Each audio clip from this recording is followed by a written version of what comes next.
भगवते वासुदेवाय। ओम नमो भगवते वासुदेवाय। ओम नमो भगवते वासुदेवाय। नारायणं नमस्कृतं नरं चैव नरोत्तमं देवीं सरस्वतीं व्यासं ततो जयामुदीरये। नमो विष्णुपदाय कृष्णपृष्ठाय भूतले श्रीमते जयपताका स्वामी इति नाम्ने नमो आचार्यपदाय निधाय कृपापदाय गौरधाम।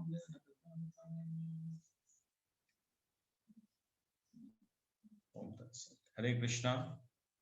तो हम लोग भगवद गीता यथारूप अध्याय 3 कर्मयोग और श्लोक संख्या 4 यानी आज हम लोग 3.4 से हम लोग स्टार्ट करेंगे। तो विगत क्षेत्र में हम लोगों ने देखा कि अर्जुन महात्मा, पहले अध्याय में हम लोगों ने देखा कि अर्जुन महात्मा जो है विभिन्न कारणों से, विभिन्न मानसिक दोष से वो अपने आप को शरीर समझते हैं और वो दूसरे अध्याय में भगवान के शरणागति होते हैं, उनको गुरु बनाते हैं। तत्पश्चात भगवान उन्हें विभिन्न प्रकार का ज्ञान प्रदान करते हैं। उन सारी ज्ञान को सुनने के बाद तीसरे अध्याय में पहले श्लोक में अर्जुन महात्मा भगवान से प्रश्न पूछते हैं कि हे भगवान कृष्ण, आप मुझे कर्म करने भी बोल रहे हैं और इधर संन्यास ग्रहण करने के लिए भी बोल रहे हैं, तो मेरे लिए क्या श्रेयस्कर है? मैं कर्म करूं कि मैं सन्यासी बनूं? क्या करना है मेरे को? आप मेरे को क्लियर बोलिए। हालांकि भगवान अर्जुन महात्मा को यह समझाए कि तुम अगर सकाम कर्म करते हो, यानी दूसरे अध्याय का 31 नंबर श्लोक से 37 नंबर श्लोक तक भगवान ये समझा अर्जुन महात्मा को सकाम कर्म के बारे में, और 54 नंबर श्लोक से लेकर 72 नंबर श्लोक में बताए स्थित प्रज्ञ व्यक्ति के बारे में। मगर अर्जुन महात्मा कंफ्यूज हो गए। Anyways, whatever may the reason, Arjun महात्मा कंफ्यूज हो गए। तो कंफ्यूज होने के कारण भगवान 3 नंबर श्लोक में बताते हैं उनको, तीसरा अध्याय का 3 नंबर श्लोक में बताते हैं कि हे निष्पाप अर्जुन, मैं पहले ही बता चुका हूं कि आत्म साक्षात्कार को प्रयत्न करने के 2 प्रकार के लोग होते हैं। एक होते हैं ज्ञान मार्ग वाले, एक होते हैं ज्ञान मार्ग वाले प्रयत्न करते हैं, तो दूसरा भक्ति में सेवा के द्वारा, यानी भक्ति योग के द्वारा।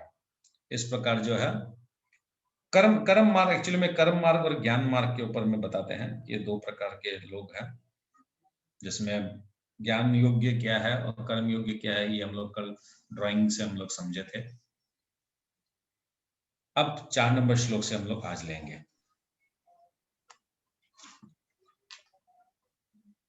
ना कर्मणम अन्नारंभात् निष्कर्म पुरुष अश्नुते न च सन्न्यासना एव सिद्धिं स्मधिगच्छति। न तो कर्म से विमुख होकर कोई कर्म फल से छुटकारा पा सकता है और न केवल संन्यास से सिद्धि प्राप्त की जा सकती है। तो यहां भगवान बोल रहे हैं, अर्जुन, कोई अगर ऐसा सोचता है कि जीवन में बहुत असुविधाएं हैं, बहुत मुश्किलें हैं, बिजनेस संभालो, परिवार संभालो, बच्चों का स्कूल का फीस का पैसा दो, माँ बाप का ट्रीटमेंट का पैसा दो, ये करो, दुकान संभालो, ऑफिस को संभालो, कोरोना को संभालो, तो इन सारे बहुत टेंशन है। सबसे बेस्ट क्या है? मैं कुछ भी नहीं करता हूं, मस्त सिर्फ सोऊंगा, उठ के खाऊंगा, फिर सो जाऊंगा, कोई कर्म नहीं करूंगा। तो वैसे अगर मैं नहीं करूंगा कोई भी कर्म, तो मैं क्या होगा? कर्म बंधन से मुक्त रहूंगा, फ्री। मैं काम ही नहीं कर रहा हूं, बिंदास। मैं काम ही जब नहीं कर रहा हूं तो मेरे को कोई कर्म फल भी नहीं होगा। और दूसरा एक व्यक्ति के लिए भगवान बोल रहे हैं कि वो गेरुआ वस्त्र धारण कर लिया, हाथ में एक तो कमंडल ले लिया और थोड़ा सा दाढ़ी वाड़ी बना लिया और अपने आप को संन्यास बोल के घोषित कर दिया। और जिस दिन वो अपने आप को संन्यास बोल के घोषित कर दिया और उसी दिन उसको सिद्धि मिल जाएगी। एक ऐसा बुड़बक वाला बात हो गया है। कपड़ा पहनने से सिद्धि मिल जाएगी तो हम लोग भी आज से ऑरेंज रंग का कपड़ा पहन लेते हैं, सिद्धि मिल जाएगी। इम्पॉसिबल। तो भगवान क्या बोल रहे हैं यहां पर कि तुम कुछ नहीं करोगे। दो कंडीशन। पहला कंडीशन, तुम कुछ नहीं करोगे और सोचते हो कि तुम कर्म फल से मुक्त हो जाओगे, ऐसा नहीं है। तुमको कर्म करना पड़ेगा। You must do your work. किंतु वो कर्म कैसा होना पड़ेगा? नैष्कर्म। क्या लिखा है यहां पर? नैष्कर्म, यानी कर्म बंधन मुक्त। यानी तुम कर्म करते रहो, करते रहो, करते रहो, करते रहो, और करते करते धीरे धीरे तुम क्या होगा, तुम्हारी उन्नति हो जाएगी। तुम सकाम कर्म से निष्काम कर्म के मार्ग तक तुम अपलिफ्ट हो गए। यानी तुम जो सोच रहे हो कि मैं सब छोड़ दूं, त्याग कर दूं और उससे मैं मुक्त हो जाऊंगा, नो। तुम अपने आप को लिफ्ट करो। तुम अपने आप को जो कर्म से, तुम जो कर्म के, तुम जो सकाम कर्मी हो रखे, तुम कर्मों का फल को जो तुम भोग कर रहे थे, तुम धीरे धीरे प्रयत्न करो कर्म फल को त्याग करने का और तुमसे निष्काम कर्म के मार्ग तक पहुंचो, तब तुम मुक्त होगे। तुम सोचते हो कि तुम कर्म करना बंद कर दोगे और तुम मुक्त हो जाओगे, नो। ठीक उसी प्रकार कोई सन्यासी अगर है, कोई सोचता है कि मैं बस वस्त्र पहन लेता हूं और मैं सन्यासी बन जाऊंगा और मेरे को इमीडिएटली जो है मेरे को सिद्धि मिल जाएगी, तो भगवान बोलते हैं ऐसे सिद्धि नहीं मिलेगी। तुम जिस दिन वस्त्र पहने हो, यानी तुम ज्ञान मार्ग में तुम जिस दिन अपना स्टेप डाले हो, अपना प्रवेश किए हो, तुमको अब यहां से सारा जिंदगी भर साधना करना पड़ेगा। साधना से तुमको सिद्धि मिलेगी। यानी एक सन्यास को सिद्धि प्राप्त करने के लिए उसको कर्म करना पड़ेगा। कपड़ा पहन लिया और बस एक कमंडल ले लिया और इधर उधर कहीं घूम लिया और कहीं चला गया और उससे सिद्धि मिल जाएगी, या नहीं। सिद्धि प्राप्त करने के लिए भी उसको साधना करना पड़ेगा, तब जाके सिद्धि मिलेगी। और हम लोग के लिए क्या क्या बोला गया है कि हम लोग कर्म से भागना नहीं है। हम लोग को धीरे धीरे निष्काम कर्म का मार्ग तक चढ़ना है। कर्म के प्रति आसक्ति नहीं रखना, कर्म फलों के प्रति आसक्ति नहीं रखना है। क्या बोल रहे हैं भगवान? न तो कर्म से विमुख होकर कोई कर्म फल से छुटकारा पा सकता है और ना कोई केवल संन्यास से सिद्धि प्राप्त की जा सकती है। और सन्यासी अगर बनना है तो उत्तम सन्यास बनो, ढोंगी सन्यास मत बनो, उत्तम सन्यास बनो। अब ये उत्तम सन्यास क्या है? तो कोई भी एक आदमी जो अपने आप को सन्यास बोलता है, हम लोग को देखना चाहिए कि उसमें वो दो गुण है कि नहीं है। पहला गुण, एक तो आसक्ति रहित, कोई चीज में उसका आसक्ति नहीं है, completely detachment from positiveness. Even उसके हाथ में एक बैग भी नहीं होना चाहिए कि इसमें मेरे कपड़े हैं, मेरे कपड़े, मेरा घर। इवन एक कथा ऐसे भी आती है, आचार्य लोग बताते हैं कि जो सन्यासी, जो परम भक्त, जो परम सन्यासी जो होता है, वो एक वृक्ष के नीचे भी डेली नहीं सोता है रात को, क्योंकि वो एक वृक्ष के नीचे अगर डेली सोएगा तो उसको हो सकता है आसक्ति उस वृक्ष के प्रति हो जाए कि ये वृक्ष मेरा है। This is detachment. कोई भी तरह का पॉजिटिव नहीं, कुछ भी नहीं, मेरे पास कुछ भी नहीं है। तो पहला गुण, अगर परम, मैं यहां पर सन्यासी मतलब सो कॉल्ड सन्यासी, ढोंगी सन्यासी की बात नहीं कर रहा हूं, एकदम उत्तम कोटि का सन्यासी अगर कोई है तो उसका पहला हो गया डिटैच फ्रॉम पॉजिटिवनेस। और दूसरा है इंद्रिय तृप्ति से डिटैचमेंट, डिटैच फ्रॉम एंजॉयमेंट, कोई भी प्रकार का कोई एंजॉयमेंट नहीं। मगर यहां पर भगवान जिस दो व्यक्तियों के बारे में बोल रहे हैं, वो दोनों ही एक तरह से देख सकते नौटंकी वाले हैं। पहला वो क्या है, वो कर्म मार्ग में है और झमेला समझ के सबसे मुक्त होना चाहता है। और दूसरा एक सन्यासी है जो सन्यासी का कपड़ा पहन लिया, वस्त्र पहन लिया और बस मैं सिद्धि प्राप्त कर लिया। भगवान बोलते हैं ऐसे नहीं होता है, ऐसा नहीं होता है। ठीक है ना? इसका तात्पर्य पढ़िए कोई।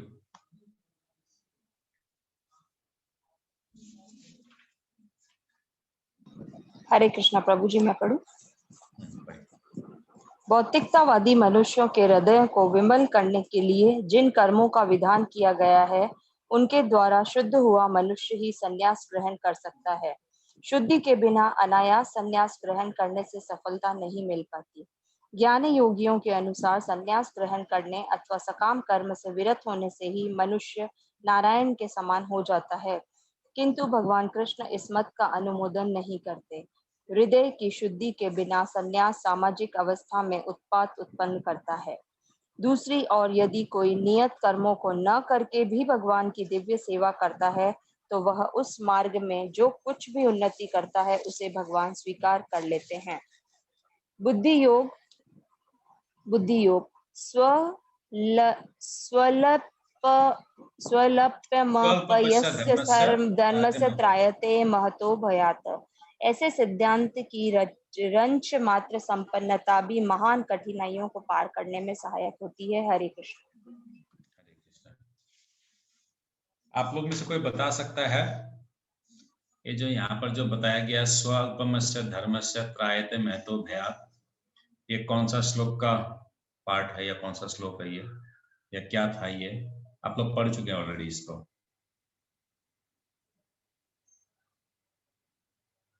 वापस क्वेश्चन बोलिए ना प्रभु जी, समझ में नहीं आया। मेरा आवाज क्लियर नहीं आ रहा है क्या? अभी जोर से आया, मुझे नहीं आ रहा। ये जो इस श्लोक में जो अभी मिला ना 4 नंबर श्लोक में लास्ट लाइन जो हम लोग को मिला, स्वल्पमस्य धर्मस्य त्रायते महतो भयात्, तो मैं पूछ रहा हूँ ये कहाँ से लिया गया है? ये आप लोग ऑलरेडी पढ़ चुके हैं।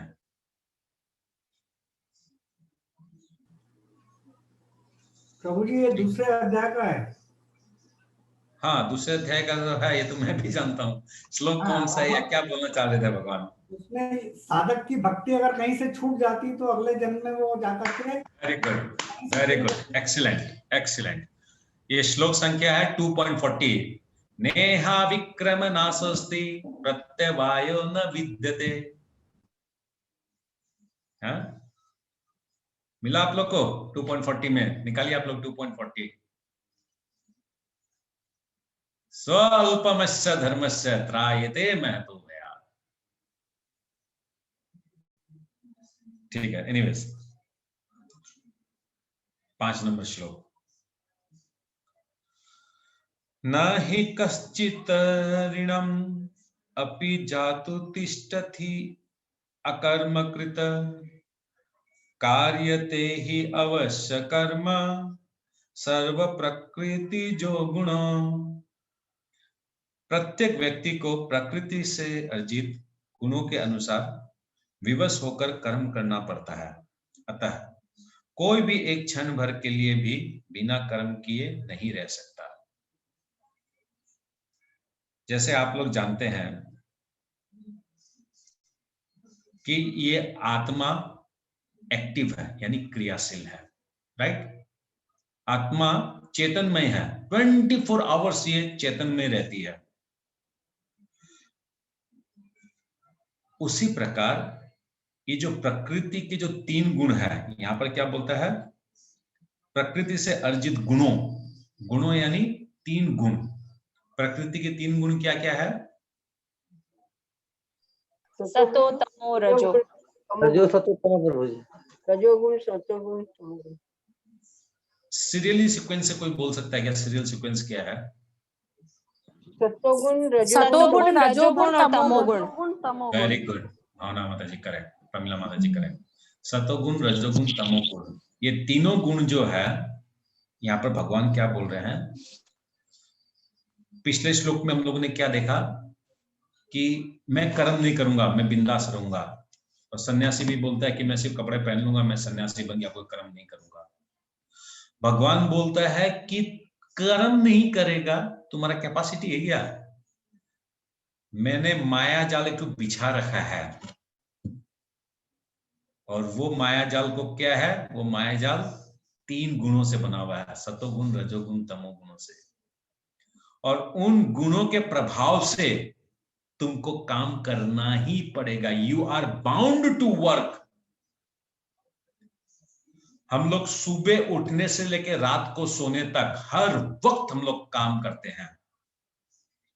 खाना भी एक कार्य है, सोना भी एक कार्य है, उठना भी एक कार्य है, बैठना भी कार्य है, बोलना भी कार्य है, पैसा कमाना भी एक कार्य है, खाना भी एक कार्य है, किसी को गाली देना भी एक कार्य है, किसी को भगवत गीता के बारे में बोलना भी कार्य है। यानी हम लोग सुबह से लेकर रात तक कार्यों में लगे हुए हैं।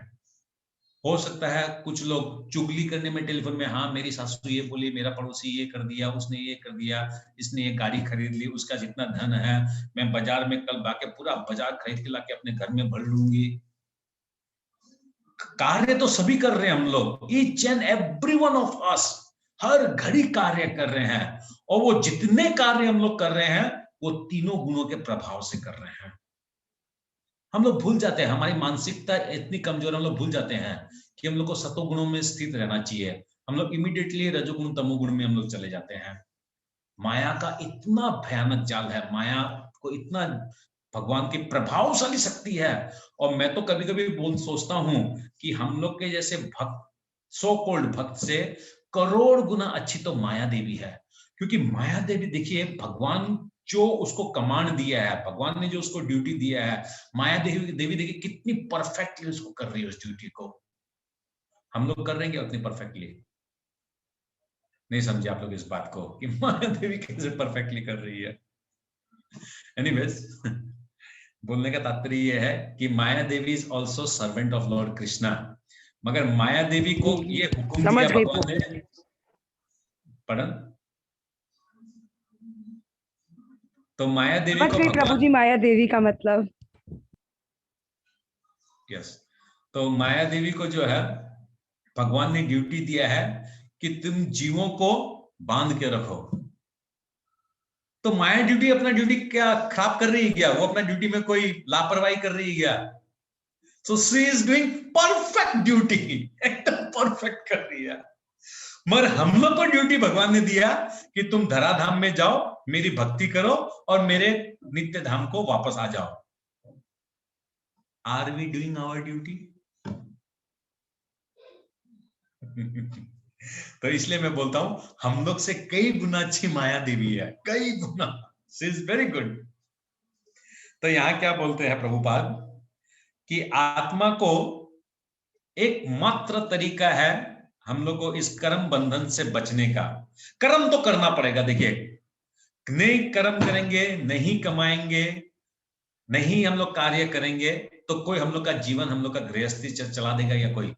आज सपना माता जी काम करती है, रुपेश प्रभु काम करते हैं, या जागत्या प्रभु काम करते थे, या फिर पूनम माता जी काम करती है, या जो भी आप लोग जो भी है, कोई किचन में काम कर रहा है तो कोई बिजनेस में काम कर रहा है, तो कोई ऑफिस में काम कर रहा है, तो कोई टीचिंग का काम कर रहा है, तो कोई प्रोफेशन का काम कर रहा है, तो कोई ट्यूशन का काम कर रहा है, कोई जिम इंस्ट्रक्टर है, तो कोई मतलब वो कोई साइंटिस्ट है, तो कोई डॉक्टर है, तो कोई लॉयर है, तो कोई आईएएस है, तो कोई एसीएस है।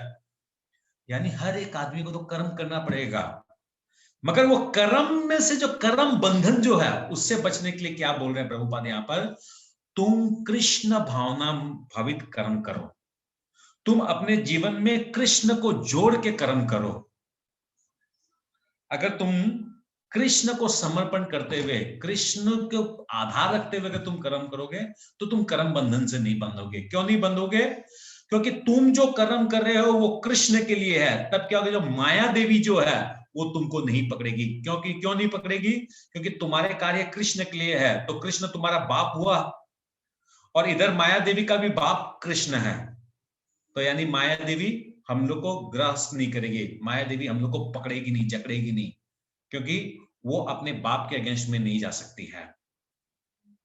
समझने की कोशिश कीजिएगा आप लोग। हम लोग कृष्ण के लिए काम करेंगे, देन माया इज फेलर। जब हम लोग खुद के लिए काम करेंगे, अपने इंद्रियों के लिए काम करेंगे, तब माया देवी विल गिव कंपटीशन। तब माया देवी हम लोग के साथ कंपटीशन करेगी। माया देवी कब कंपटीशन नहीं कर सकती है? जब हमारे कार्य कृष्ण के लिए होंगे, कृष्ण से जुड़े हुए होंगे। वो कैसे होंगे? वो आगे के श्लोक में आएंगे। ठीक है, इसका तात्पर्य पढ़िए।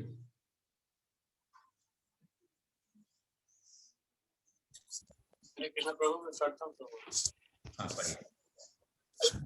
यह देहधारी जीवन का प्रश्न नहीं है, अपितु आत्मा का यह स्वभाव। आवाज नहीं है, हरि बोल हरि बोल हरि बोल प्रभु आवाज। अब सर जोर से बोलिए, जोर से प्रभु। हाँ यस करेक्ट, बोलिए। यह देहधारी जीवन का प्रश्न नहीं है, अपितु आत्मा का यह स्वभाव है कि वह सदैव सक्रिय रहता है।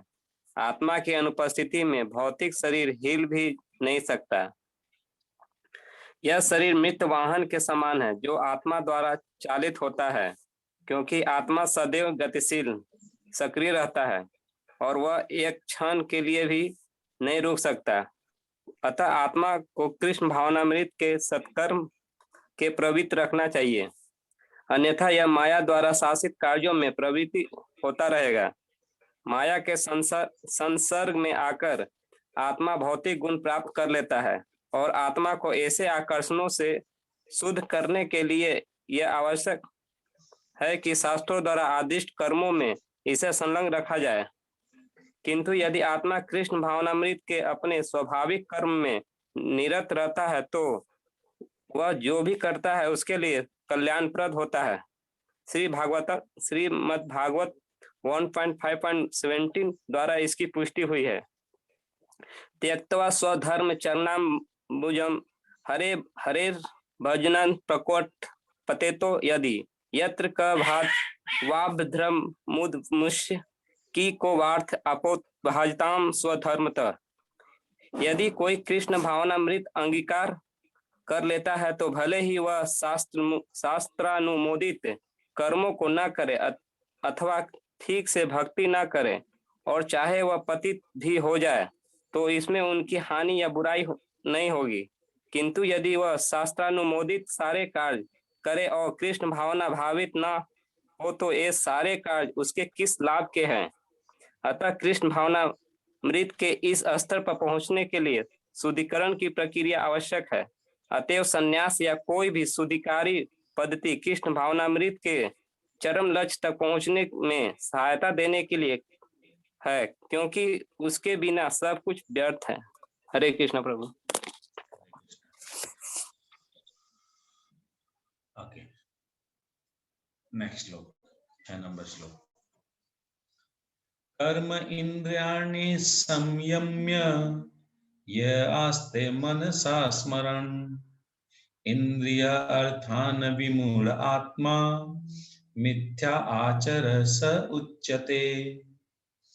जो कर्म इंद्रियों को वश में तो करता है, किंतु जिसका मन इंद्रिय विषयों का चिंतन करता रहता है वो निश्चित रूप से स्वयं को धोखा देता है और मिथ्याचारी कहलाता है। तो यहाँ भगवान क्या बोल रहे हैं कि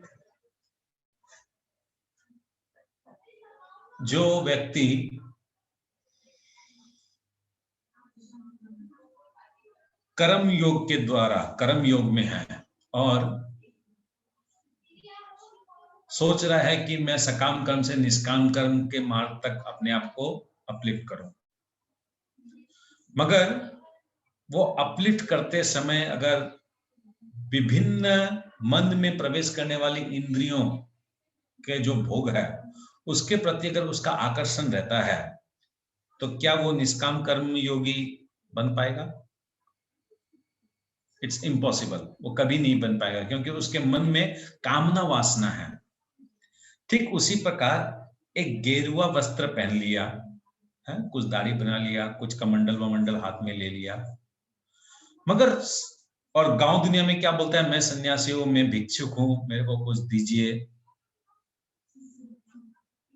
मगर मन ही मन में उसकी इच्छा है कुछ इंद्रिय भोग करने की, पैसे कमाने की, कि भक्ति के नाम से जो है कुछ ऐसा भंडामी करें जिससे क्या लोगों से लाख 2 लाख 5 10 लाख रुपए हम लोग ऐंठ सके। बहुत होता है इस टाइप से, यूपी बिहार ये सब में बहुत असंख्य केसेस है इस टाइप के, जो इस टाइप का नोटंकी करते हैं। तो भगवान यहाँ क्या बोल रहे हैं, जो कर्म इंद्रियों को वश में तो करता है, मगर जिसका मन इंद्रिय विषयों का चिंतन करता रहता है यानी जिसका मन अभी भी कंट्रोल में नहीं है, जिसका मन जो है इंद्रिय भोगों के प्रति है। सपोज कोई एक आदमी है, वो भक्ति जीवन में सन्यासी, वो अपने आप को बोलता है कि मैं सन्यासी हूं, मगर उसे कहीं ना कहीं रुपया पैसा कमाने का इच्छा है, तो भगवान क्या उसको मना कर रहा है क्या रुपया पैसा कमाने के लिए? कमाओ, वेयर इज द प्रॉब्लम? तुम रुपया पैसा कमाओ, रुपया पैसा कमाकर तुम्हारा जो वर्णाश्रम धर्म है तुम उसके हिसाब से अपना जीवन यापन करो ना, प्रॉब्लम कहाँ है? मगर तुम समाज को क्यों गंदा करता है? तुम अगर अपने आप को इस टाइप से सन्यासी बोलेगा, अपने आप को तुम भक्त बोलेगा, अपने आप को कृष्ण भावनामृत बोलेगा, बोलेगा कि मैं माला करता हूँ, ये करता हूँ, मगर भीतर भीतर मन जो है बहुत ज्यादा चंचल है, बहुत ज्यादा मतलब मन कुलसित है, तो दिस इज नॉट गुड। ठीक है, इसका तात्पर्य कोई पढ़िए। हाँ प्रभु जी मैं पढ़ता हूँ। मैं जो कर्मेंद्रियों के वश में तो करता है, किंतु जिसका मन इंद्रिय विषयों का चिंतन करता रहता है, वह निश्चित रूप से स्वयं को धोखा देता है और मिथ्याचारी कहलाता है।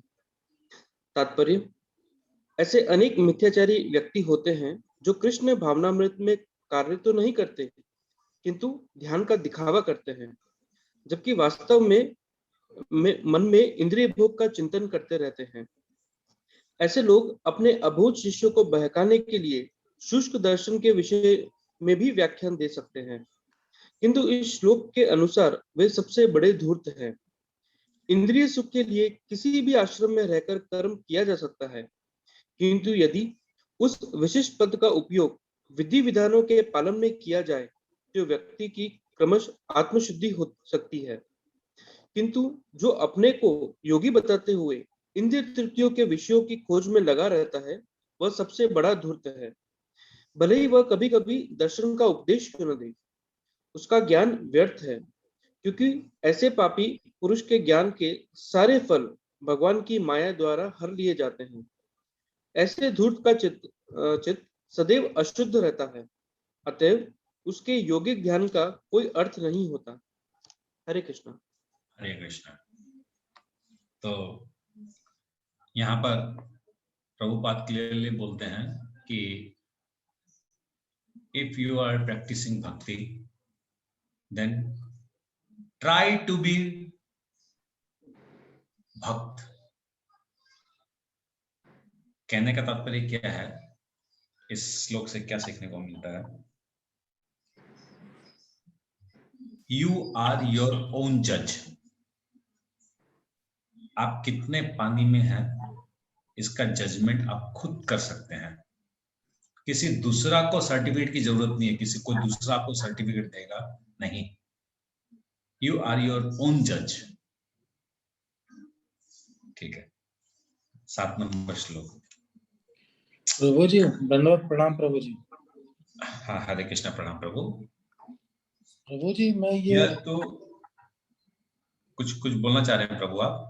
जी प्रभु जी, जैसे ये चीज जो आपने अभी तो प्रभु आप प्रभु ये एक सेकंड प्रभु 7, 8, 9 नंबर श्लोक हो जाता है, उसके बाद आप पूछिएगा, कुछ पूछना तो एक सीक्वेंस में ये तो कंप्लीट हो जाता है ये। ठीक है प्रभु जी। 7 नंबर श्लोक। यतु इंद्रियाणि मनसा नियम्य आरभते अर्जुन कर्म इंद्रियो कर्म योगम असक्त स विषयस्ते। दूसरी ओर, यदि कोई निष्ठावान व्यक्ति अपने मन के द्वारा कर्म इंद्रियों को वश में करने का प्रयत्न करता है और बिना किसी आसक्ति के कर्म योग प्रारंभ करता है, तो वो अति उत्कृष्ट है। तो भगवान यहाँ पर सिंपल बता रहे हैं कि तुम अपने इंद्रियों को जो है इस भौतिक जगत की वस्तुओं से तुष्ट करने की कोशिश मत करो। खूब सुंदर स्त्री चाहिए, खूब सुंदर पुरुष चाहिए, बहुत रुपया पैसा, धन संपत्ति, गाड़ी घोड़ा, मार्केट में दामी दामी साड़ी, खूब गहना, नहीं।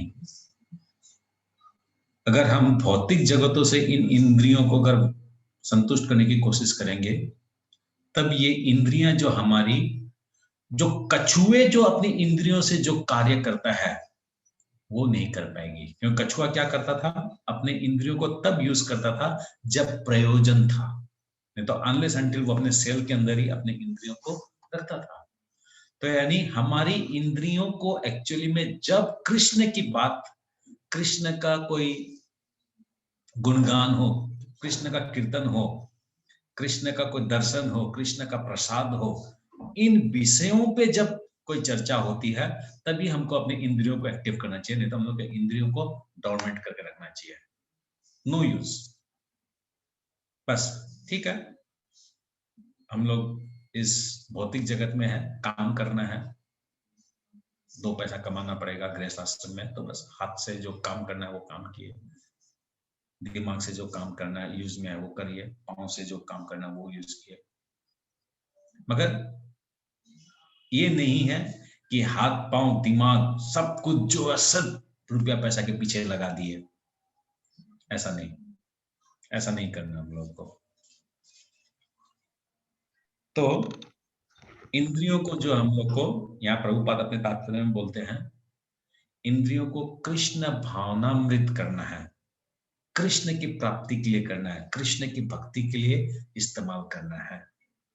वरना यह इंद्रियां जो है, कई महात्मा गणों ने तो इंद्रियों को वैश्या के साथ तुलना की है कि ये इंद्रियां इतनी चंचल होती है, फटक से 1 सेकंड में हम लोग का जो मार्ग जो है भ्रष्ट कर देगी, इतनी चंचल। तो यहाँ पर प्रभुपाद बोलते हैं कि इंद्रियां चंचल रहने से हम लोग आत्म साक्षात्कार नहीं कर सकेंगे, आत्मा की स्थिति तक नहीं पहुंच पाएंगे। और आत्मा की स्थिति तक अगर नहीं पहुंच पाएंगे तो कल हम लोग क्या हम लोग समझे थे कि कर्म योगी निष्काम कर्म वाला और ज्ञान योगी के स्तर तक पहुंचने के लिए हम लोग को मिनिमम लेवल जो था वो आत्मा का लेवल था कि आत्मा का ज्ञान होना पड़ेगा। तो आत्मा का ज्ञान होने के लिए भगवान क्या बोलते हैं, यहाँ पर प्रभुपाद क्या बोलते हैं कि 2 चीज हम लोग को जीवन में अपनाना पड़ेगा। 2 things we have to develop।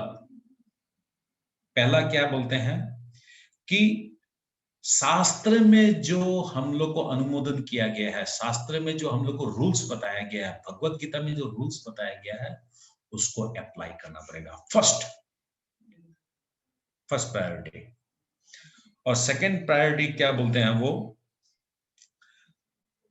कोई भी कार्य स्टार्ट करने के पहले हम लोग को अनासक्त होना पड़ेगा कि ये सपोज कोई एक जॉब मिलने वाला है, तो जॉब का लिस्ट में मेरा नाम देखा और देखते मेरे मन में क्या गया, यस अब हमको जॉब मिल गया है। अब मैं सबसे पहले क्या करूंगा, 1 महीने की तनख्वाह आएगी उससे खूब दारू पीऊंगा और खूब जो है घर वालों का पालन पोषण करूंगा, और सबसे पहले क्या करेगा, एक शादी बनाएगा और उसके बाद एक घर खरीदेगा।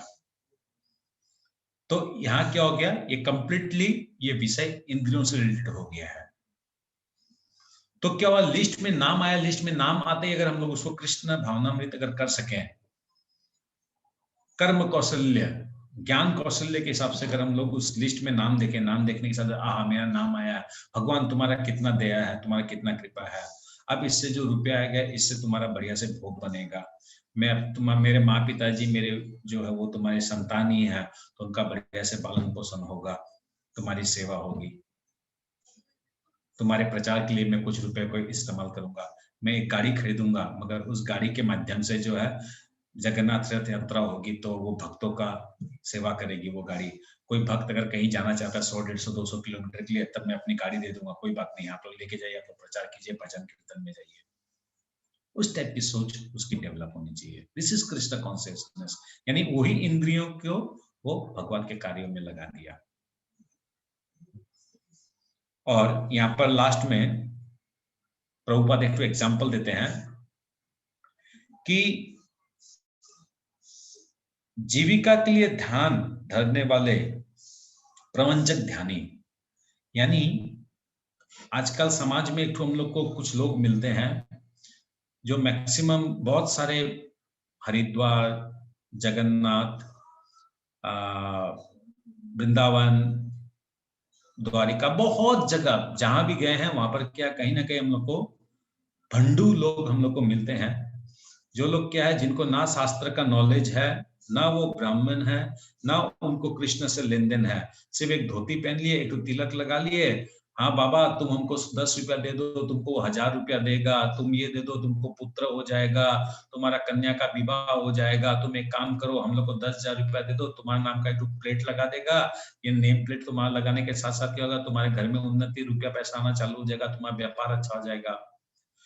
तो यहाँ पर प्रभुपाद बोले हैं कि इस टाइप के लोग से अच्छा, लाख गुण अच्छा एक स्वीपर है।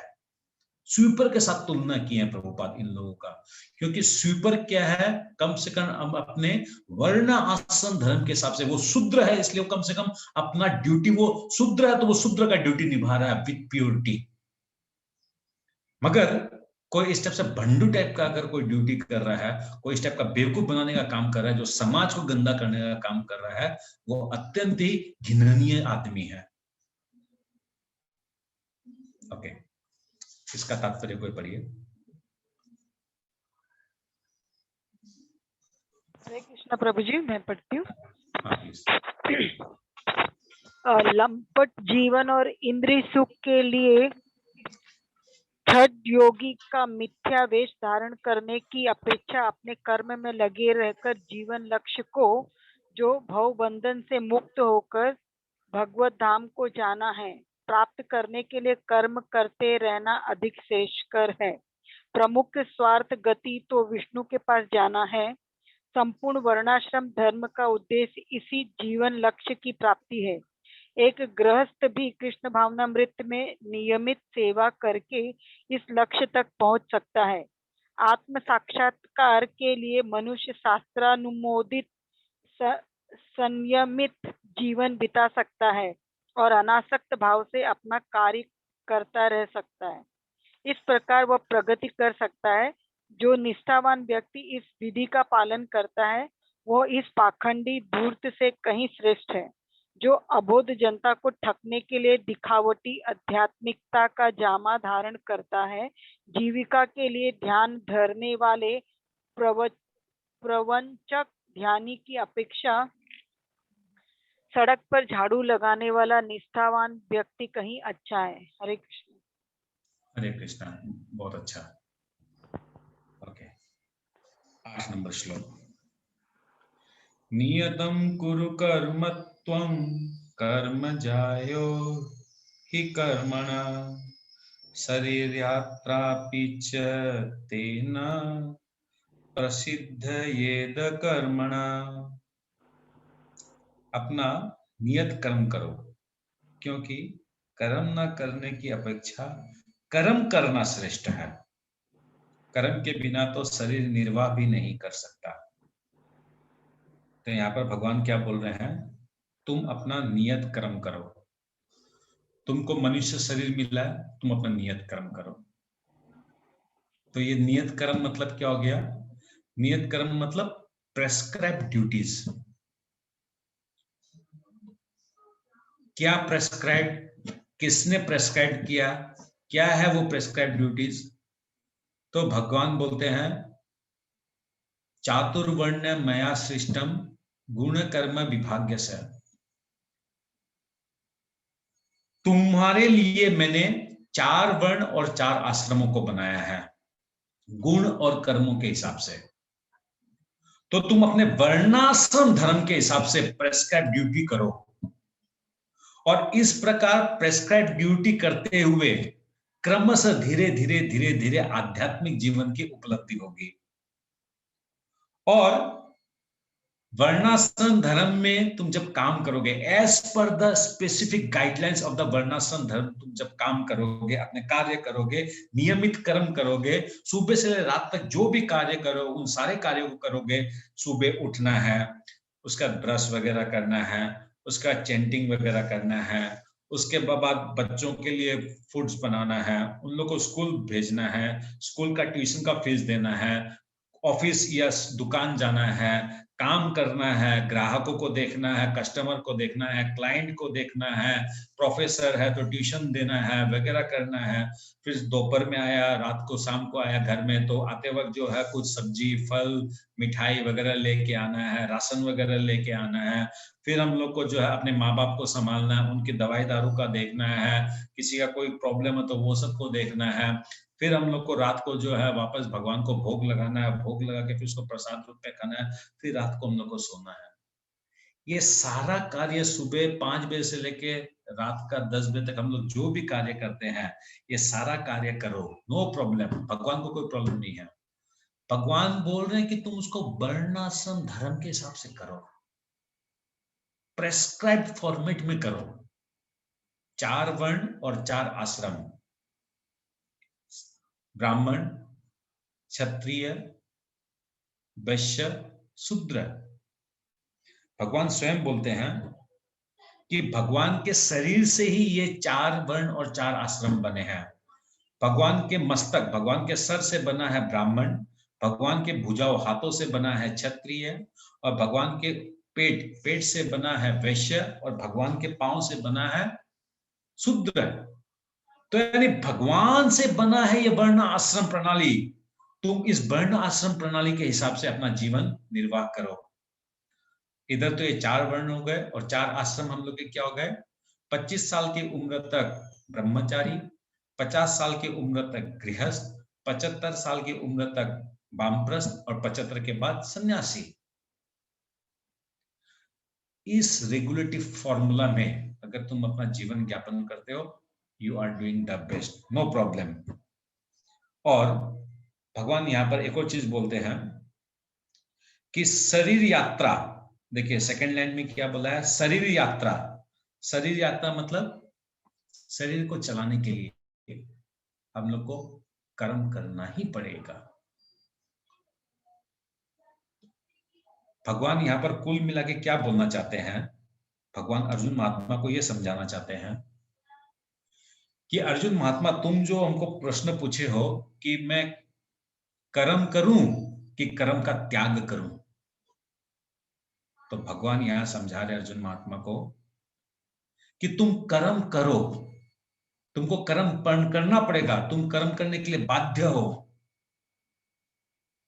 मगर उन कर्मों को किसके लिए करोगे वो समझो, वो जानने की कोशिश करो। वो क्या है वो हम लोग 9 नंबर श्लोक में सुनेंगे, क्योंकि 9 नंबर श्लोक जो है ये भगवान ने जो 3 नंबर श्लोक से जो बोलना प्रारंभ किया, 3, 4, 5, 6, 7, 8, इन 6 श्लोकों का ये मूल सारांश है, 9 नंबर श्लोक। And this is one of the most important श्लोक ऑफ भगवद गीता। तो ठीक है, ये पढ़िए, 8 नंबर श्लोक का तात्पर्य पढ़िए। मैं पढ़ूं प्रभु जी? पढ़िए। ऐसे अनेक छद्म ध्यानी है जो अपने आप को उच्च कुलीन बताते हैं, तथा ऐसे बड़े बड़े व्यवसायी व्यक्ति है जो झूठा दिखावा करते हैं कि आध्यात्मिक जीवन में प्रगति करने के लिए उन्होंने सर्वस्व त्याग दिया है। श्री कृष्ण यह नहीं चाहते थे कि अर्जुन मिथ्याचारी बने, अपितु वे चाहते थे कि अर्जुन क्षत्रियों के लिए निर्दिष्ट धर्म का पालन करे। अर्जुन गृहस्थ था और एक सेना नायक था, अतः उसके लिए श्रेयस्कर था कि वह उसी रूप में गृहस्थ क्षत्रिय के लिए निर्दिष्ट धार्मिक कर्तव्यों का पालन करे। ऐसे कार्यों से संसारी मनुष्य का हृदय क्रमशः विमल हो जाता है और वह भौतिक कल्मश से मुक्त हो जाता है। देह निर्वाह के लिए किए गए तथाकथित त्याग संन्यास का अनुमोदन न तो भगवान करते हैं और न कोई धर्मशास्त्र ही। आखिर देह निर्वाह के लिए कुछ न कुछ करना होता है। भौतिकतावादी वासनाओं की शुद्धि के बिना कर्म का मनमाने ढंग से त्याग करना ठीक नहीं। इस जगत का प्रत्येक व्यक्ति निश्चय ही प्रकृति पर प्रभुत्व जताने के लिए अर्थात इंद्रिय तृप्ति के लिए मलिन प्रवृत्ति से ग्रस्त रहता है। ऐसी दूषित प्रवृत्तियों को शुद्ध करने की आवश्यकता है। नियत कर्मों द्वारा ऐसा किए बिना मनुष्य को चाहिए कि तथाकथित आध्यात्मवादी योगी बनने तथा सारा काम छोड़कर अन्यों पर जीवित रहने का प्रयास न करे। हरे कृष्ण। हरे कृष्णा। तो बहुत सुंदर भगवान हम लोग को एक ठो रास्ता बता दिए कि हम लोग को 4 वर्ण 4 आश्रम के हिसाब से अपना जीवन निर्वाह करना चाहिए। नो प्रॉब्लम, हम लोग उससे से क्या होगा, धीरे धीरे धीरे धीरे क्रमश हम लोग आध्यात्मिक जीवन में हम लोग बढ़ेंगे और पूर्ण रूप से भक्ति करके भगवान के नित्य धाम को हम लोग प्राप्त होंगे। अब ये 9 नंबर श्लोक जो भगवान जो भी बताए अर्जुन महात्मा को, उसका मूल श्लोक है ये। यज्ञार्थ कर्मणो अन्यत्र लोकयं कर्म बंधन तदार्थम कर्म कौन्तेय मुक्त संग समाचर। यज्ञार्थात् कर्मणो अन्यत्र लोकयं कर्म बंधन तदर्थम कर्म कौन्तेय मुक्त संग समाचर। श्री विष्णु के लिए यज्ञ रूप में कर्म करना चाहिए, अन्यथा कर्म के द्वारा इस भौतिक जगत में बंधन उत्पन्न होता है। अतः हे कुंती पुत्र, उनकी प्रसन्नता के लिए अपने नियत कर्म करो, इस तरह तुम बंधन से सदा मुक्त रहोगे। तो पिछले श्लोक में भगवान बोले कि तुमको कर्म करते रहना चाहिए, यू मस्ट डू योर कर्म, मगर कर्म किसके लिए करना है? तो बोलता है भगवान कि तुम कर्म करो विष्णु के लिए, विष्णु के लिए, कृष्ण के लिए अगर तुम कर्म करोगे तो तुम कर्म बंधन से छुटकारा पाओगे। वरना तुम अपने लिए कर्म करोगे, अपने इंद्रिय तृप्ति के लिए कर्म करोगे या अपने कर्म भोगने के हिसाब से, उस कर्म फल को भोगने के हिसाब से तुम कर्म करोगे तो तुम कर्म बंधन से बंधोगे। तो इसलिए यहां पर बताया गया यज्ञार्थ यानी यज्ञ करना है। यज्ञ शब्द का एक मतलब होता है विष्णु, क्योंकि भगवान बोलते हैं भोक्ताराम यज्ञ तपस्याम सर्वलोक महेश्वरम सुविदम सर्वभूतानाम ज्ञात्वा माम शांति मृच्छति। भगवान भोक्ताराम है, इसलिए भगवान को एक शब्द बताया गया यज्ञ। तो यज्ञ शब्द का एक मतलब हुआ स्वयं विष्णु। दूसरा, यहां पर यज्ञ शब्द का मतलब हम लोग को जीव से भी इसको कंपेयर करना है। तो जीव के लिए क्या है? जीव को जो भगवान ने वर्णाश्रम धर्म प्रणाली जो दी है, उस वर्ण आश्रम धर्म प्रणाली को अपनाते हुए उसको विष्णु की प्रसन्नता के लिए कार्य करना चाहिए। तो ये है मनुष्य का यज्ञ। मनुष्य का यज्ञ क्या हो गया कि उसको वर्ण आश्रम धर्म की प्रणाली के हिसाब से विष्णु की प्रसन्नता के लिए यज्ञ करना चाहिए। तो विष्णु की प्रसन्नता के लिए यज्ञ करने को और एक वर्ड में हम लोग क्या बोलेंगे, कौन बताएगा? जो हम लोग को पहले मिल चुका है, जो हम लोग पढ़ चुके हैं। आप लोग में से कोई बता सकेगा?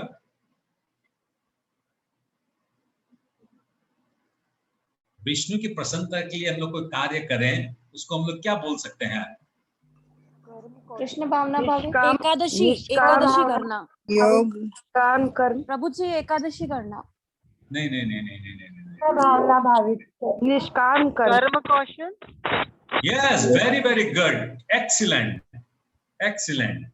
तो यहाँ क्या बोला, इस श्लोक में क्या बोला गया है कि सुबह से रात तक तुम जो भी काम कर रहे हो तुम वो करते रहो, मगर वो भगवान से जोड़ के करो, क्योंकि भगवान है यज्ञ, भगवान उसको भोगने वाले हैं। तो भगवान उसको भोगने वाले हैं, तो इसलिए क्या बोला है कि जीव, हे मनुष्य, तुम्हारे लिए यज्ञ है विष्णु की प्रसन्नता के लिए कार्य करना। अब विष्णु की प्रसन्नता के लिए हम कैसे कार्य करेंगे? सुबह से लेकर रात तक जो कार्य करते हैं, तो उसको बोला गया कर्म कौशल्य। तो कर्म कौशल्य क्या है, ये हम लोग थोड़ा सा समझते हैं। उसके पहले, अच्छा, कर्म कौशल्य को पहले हम समझते हैं।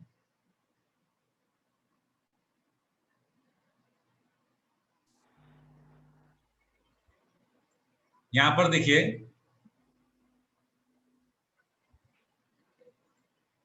4 ड्राइंग बनाया हुआ है नीचे की तरफ। एक आदमी जो है ये बाजार से सब्जी फल वगैरह खरीद रहा है। दूसरे चित्र में हम लोग देख सकते हैं कि एक माता जी जो है विभिन्न प्रकार के पकवान बना रही है। तीसरे चित्र में देख सकते हैं कि एक व्यक्ति जो है वो अपने दुकानदारी कर रहा है, कस्टमर को अटेंड कर रहा है, उनको अपना माल बेच रहा है। तीसरे में हम लोग देख सकते हैं कि एक व्यक्ति ने एक नई गाड़ी खरीदी है और उस गाड़ी का वो श्रीमंगल कर रहा है। अभी कर्म कौशल क्या हुआ? तो पहले चित्र में ये व्यक्ति जो फल सब्जी वगैरह खरीद रहा है, ये जब मार्केट में गया, नया सीजन का नया फल नया सब्जी देखा, तो उसके इमीडिएटली उसका भाव क्या आना चाहिए कि ये सब्जी ये फल मैं ले जाता हूं, मेरे कन्हैया को खिलाऊंगा, मेरे भगवान को खिलाऊंगा, क्योंकि ये सीजन का पहला फल है, पहले मैं भगवान को अर्पित करूंगा। दूसरे चित्र में ये माताजी जो भोग बना रही है, ये खूब भाव से मुस्कुराते हुए गुनगुनाते हुए भगवान का नाम लेते हुए ये भगवान के लिए भोग बना रही है, क्योंकि ये सोच रही है कि कितना बड़ा मेरा सौभाग्य है कि आज शायद वो दिन है या भगवान मेरे हाथों से खाएंगे। मैं तो आज कितने 10 साल 20 साल से अपने पिताजी के घर में भी बनाती थी, अपने ससुराल में बना रही हूँ, मगर भगवान पता नहीं मेरे हाथों से ग्रहण करते हैं कि नहीं करते हैं, शायद इस बेला का ग्रहण करेंगे क्या। उस भाव से वो कुकिंग कर रही है।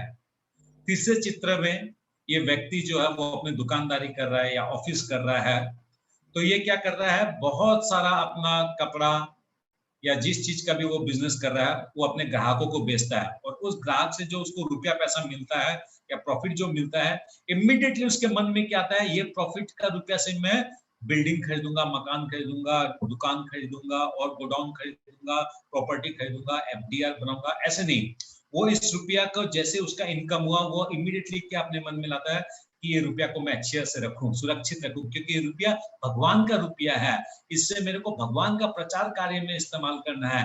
इन रुपयों से मेरे को अपने बूढ़े माँ बाप को अच्छी तरह से वृंदावन में या बढ़िया धाम में रखना है, ताकि उन लोग भक्ति कर सके, भविष्य में मैं और मेरे बच्चे भी हम लोग भक्ति कर सके।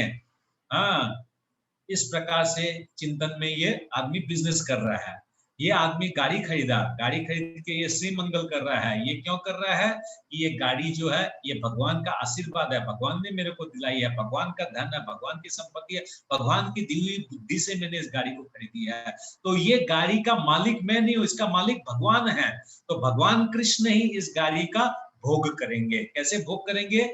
जब कोई भगवान का यात्रा निकलेगा, जगन्नाथ रथ यात्रा निकलेगा, या भगवान का जन्माष्टमी होगा, या कोई भक्त लोग जो है कहीं प्रचार के लिए जाएंगे, या फिर कहीं कोई कीर्तन का प्रोग्राम हो रहा है, कहीं भी हो रहा है, तो मैं अपनी गाड़ी को दूंगा विथ ड्राइवर एंड पेट्रोल, या अदरवाइज एटलीस्ट विथ पेट्रोल, या फिर एटलीस्ट माई गाड़ी कुछ मैं दूंगा, ताकि वो भगवान की सेवा में काम आए।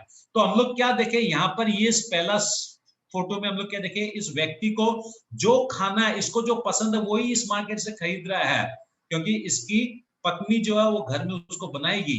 मगर ये आदमी क्या क्या कर्म कौशल कर रहा है। कर्म कौशल मतलब ये अपने सोच में ही ऐसा लग रहा है कृष्ण को ऐड कर लिया। कृष्ण को ऐड करने के साथ साथ क्या हुआ, ये कर्म बंधन से मुक्त हो गया, ये कर्म फलों से मुक्त हो गया, क्योंकि ये अपने स्वयं की इंद्र तृप्ति के लिए नहीं कर रहा है, इसने अपने उसी कार्य को भगवान को जोड़ लिया।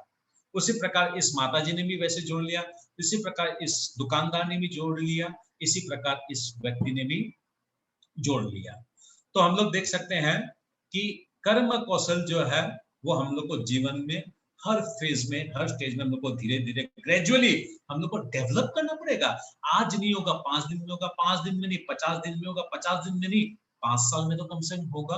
कपड़ा खरीदा, एक नया कपड़ा खरीदा, कोई बात नहीं, कपड़ा खरीदना है, वेयर इज द प्रॉब्लम, कपड़ा खरीदना है। कपड़ा खरीद के मैं अपने पड़ोसी को दिखाऊंगा, मेरा 20,000 का सूट है, मेरा 50,000 का जूता है, 30,000 का तो मेरा बेल्ट है, मेरा मनी पर्स 10,000 रुपए का, घड़ी मेरा 1.5 लाख रुपया का है। नहीं नहीं नहीं नहीं नहीं, सिंपल सिंपल रहने का है, क्योंकि जितना ज्यादा दामी चीज खरीदेंगे उतना ज्यादा झमेला में फंसेंगे। 2 लाख का मोबाइल था, गुम गया, आपको 3 रात नींद नहीं आएगी। तो बेटर क्या है, 2,000 का, 5,000 10,000 का मोबाइल है अपना काम चल रहा है, आसक्ति नहीं होगा मोबाइल से, आसक्ति नहीं होगा, नहीं तो मोबाइल से आसक्ति हो जाएगा। बोलने का तात्पर्य क्या है? डू एवरीथिंग, जो इच्छा मन में है वो कीजिए, नो प्रॉब्लम। उसको भगवान से जोड़ने का कोशिश कीजिए, दैट इज कर्म कौशल। तो इसलिए यहाँ पर क्या बोल रहा है इस श्लोक में, यज्ञार्थम कर्मणो अन्यत्र, कर्मणो अन्यत्र, तुम इसके अलावा विष्णु को अर्पण करने के अलावा तुम अगर कोई कर्म करोगे तो क्या होगा? लोकयम कर्म बंधन, तो वो कर्म बंधन हो जाएगा। मगर तदार्थम कर्म कौन्तेय, अगर तुम हे कुंती पुत्र, तुम अगर कृष्ण के लिए अपने वर्ण आश्रम प्रणाली के हिसाब से तुम कर्म करोगे तो क्या होगा? मुक्त संग समाचार, तुम मुक्त हो जाओगे। तो यहाँ पर प्रभुपाद बोलते हैं आगे कि हर कार्य कृष्ण की प्रसन्नता, कृष्ण की तुष्टि के लिए करना हम लोग को, वरना क्या होगा? इस विधि से हम लोग को कर्म बंधन से भी हम लोग को मुक्ति मिलेगी। और धीरे धीरे जो ना, ये जो हम लोग जो बार बार जो बोल रहे हैं निष्काम कर्म, बार बार जो हम लोग बोलते हैं भक्ति मार्ग, ये क्या है? कैसे पहुंचेंगे भक्ति मार्ग, कैसे पहुंचेंगे निष्काम कर्म में? ऐसे होगा, धीरे धीरे होगा, धीरे धीरे होगा। ऐसा भी नहीं है कभी कभी मन में नहीं आएगा। अभी सपोज कोई 2 करोड़ का कॉन्टेक्ट मिल गया, सपोज, या 5-7 करोड़ का कॉन्टेक्ट मिल गया, डेफिनेटली एक बार आपके मन में आएगा कि भाई जितना बड़ा कॉन्टेक्ट मिला यानी उतना बड़ा प्रॉफिट है, यानी बुद्धि से काम करना पड़ेगा, नहीं तो क्या होगा कि कल को अगर काम को नहीं संभाले, लोग दुनिया वाला ही उसको पैसा को उठा के ले जाएगा। तो इसलिए वो काम मिलते वक्त, जब फर्स्ट में जब वो वर्क ऑर्डर हाथ में आया तब नहीं, जिस टाइम पर टेंडर मारा उस टाइम पर ये सोचना चाहिए कि ये टेंडर अगर मिला तो भगवान इस मेरे कंपनी का मालिक है, मैं तो उसका नौकर हूं, आई एम द सर्वेंट, तो मेरे को इतना अच्छा से इस काम को संभालना है कि इसमें ज्यादा से ज्यादा प्रॉफिट हो, ताकि भगवान की ज्यादा से सेवा हो। क्या प्रॉब्लम है अगर आप 2 करोड़ रुपया कमा रहे हैं, 20 करोड़ रुपया कमाइए, क्योंकि भक्त अगर 20 करोड़ रुपया कमाएगा वो 5-7 करोड़ रुपया भगवान की सेवा के लिए वो खर्चा करेगा। मगर यही अगर एक तो जड़ जागतिक पुरुष अगर है, वो 20 करोड़ क्या, वो 200 करोड़ रुपया कमाएगा, तो वही देखेगा मेरा बच्चा का पालन पोषण करना है, मेरे को तो अपना नाम कमाना है, मेरे को भिन्न क्लबों में देना है, मेरे को फीता काटने के लिए सबको बुलाए, वैसा मेरे को सबको दान दक्षिणा देना है, सबको मेरे आगे पीछे घूमे, मेरे पास सिक्योरिटी गार्ड रहे, मिनिस्टर चीफ मिनिस्टर मेरे को पहचाने, तो उस टाइप की भावना रहेगी। ओके, इसका तात्पर्य कोई पढ़िए। हरे कृष्णा प्रभु जी। हाँ, पढ़िए। हरे कृष्णा प्रभु जी। चूंकि मनुष्य को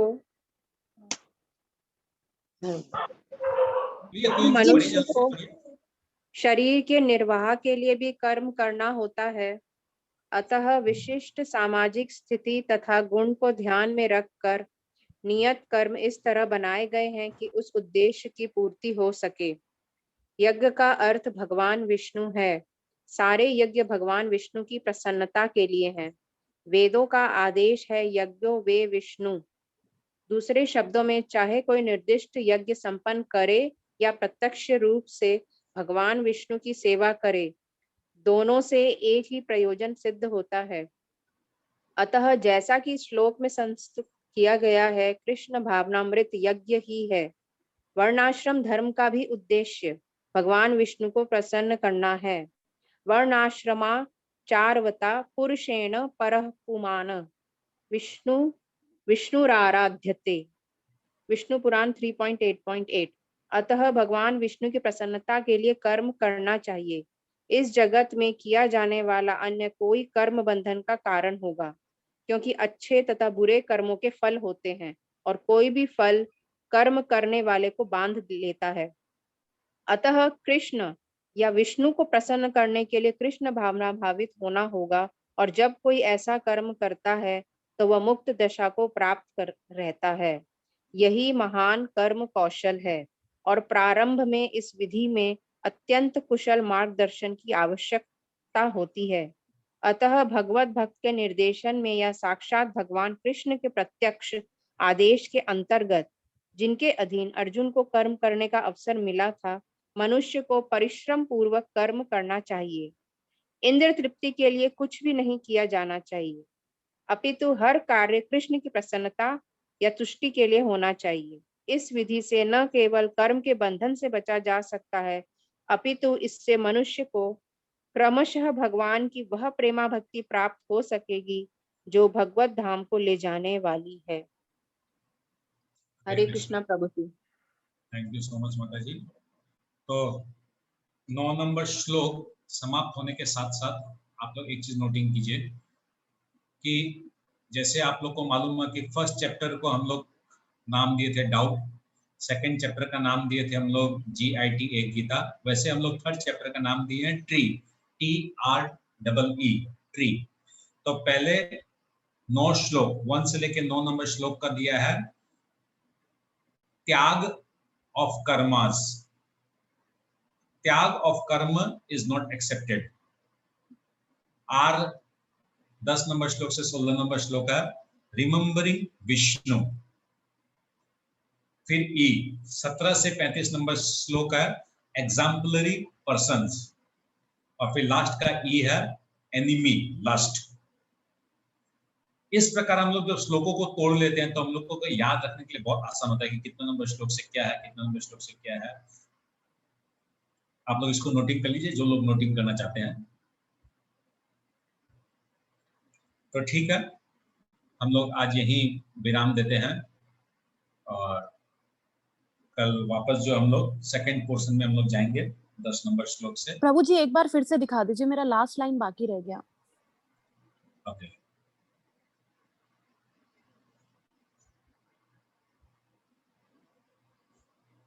लिख लिए माता जी? जी प्रभु जी लिख लिए, thank you. Okay, Hare Krishna. तो ठीक है, thank you so much. Shrimad Bhagavad Gita Yatharup की जय, शिला प्रभुपाद की जय। ओम तत्सत, हरि बोल। तो सबसे पहले मैं